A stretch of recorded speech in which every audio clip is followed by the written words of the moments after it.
Hi അസ്സലാമലൈക്കും. ഇന്ന് ഞാൻ വന്നിട്ടുള്ളത് ഒരു കുമ്പളങ്ങ മോരുകറിൻ്റെ റെസിപ്പി ആയിട്ടാണ് കേട്ടോ.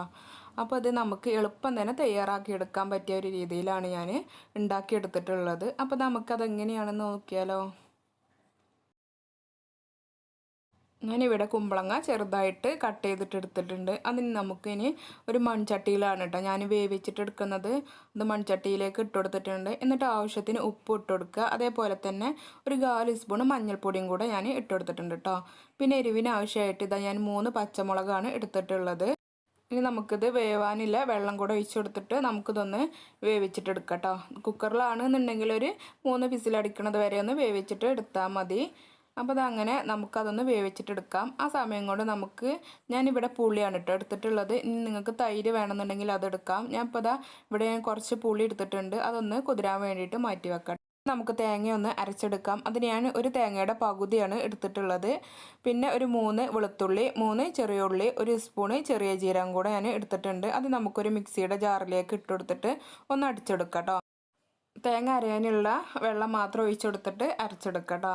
ഞാനിതിലേക്ക് 1 ഗ്ലാസ് വെള്ളമാണ് ഒഴിച്ചെടുത്തിട്ടുള്ളത്. ഇനി നമുക്കിത് നന്നായിട്ടൊന്ന് അരച്ചെടുക്കാം. അപ്പോൾ അതങ്ങനെ കുമ്പളങ്ങ അവിടെ വെന്ത് വന്നിട്ടുണ്ട് കേട്ടോ. ഇനി നമുക്കിതിലേക്ക് പുളിയൊന്ന് പിഴിഞ്ഞിട്ട് ഒഴിച്ചെടുക്കാം. ഇനി നിങ്ങൾക്ക് ഇതിലേറെ തൈരാണ് ഇഷ്ടം എന്നുണ്ടെങ്കിൽ അങ്ങനെ ചെയ്യാം കേട്ടോ. അപ്പോൾ ഇനി ഈ പുളി ഒഴിച്ച ആ ഒരു സമയത്ത് തന്നെ ഞാൻ ഇതിലേക്ക് തേങ്ങയും കൂടെ ഞാൻ ഒഴിച്ചു കൊടുക്കുന്നുണ്ട്. അപ്പോൾ തേങ്ങ ഒഴിച്ചു കൊടുത്തിട്ട് പിന്നെ ഈ മിക്സിയുടെ ജാറിൽ ഞാൻ ഒരു വട്ടം കൂടെ പുളിയിലേക്ക് ലേശം വെള്ളം ഒഴിച്ചിട്ടാണ് കേട്ടോ ഞാൻ ഒഴിച്ചു കൊടുത്തിട്ടുള്ളത്. പുളിവെള്ളമാണ് ഞാൻ ഈ മിക്സിയുടെ ജാറിലേക്ക് ഒഴിച്ചു കൊടുത്തിട്ട് നമ്മുടെ ഈ കറിയിലേക്ക് അങ്ങനെ ഒഴിച്ചു കൊടുത്തിട്ടുണ്ട്. ഇനി നന്നായിട്ടൊന്ന് തിളച്ചിട്ട് വരട്ടെ കേട്ടോ. ഇത് നന്നായിട്ട് കുറുകിയിട്ടാണ് എന്നുണ്ടെങ്കിൽ നമുക്ക് കുറച്ച് കഞ്ഞിവെള്ളം ഒഴിച്ചു കൊടുത്താൽ മതി. പിന്നെ വേറെ പച്ചവെള്ളം ഒന്നും ഒഴിച്ചു കൊടുക്കരുത് കേട്ടോ.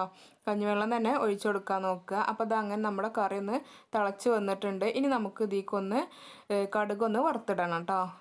ഇനി ഞാനൊരു 3 സ്പൂണ് വെളിച്ചെണ്ണ ഞാൻ ഒഴിച്ചു കൊടുത്തിട്ടുണ്ട്. ഇനി അതിലേക്ക് ഒരു 4 സ്പൂണ് കടുകും അതേപോലെ തന്നെ കറിവേപ്പും വറ്റൽമുളകും കൂടെ ഞാൻ ഇട്ട് കൊടുത്തിട്ടുണ്ട്.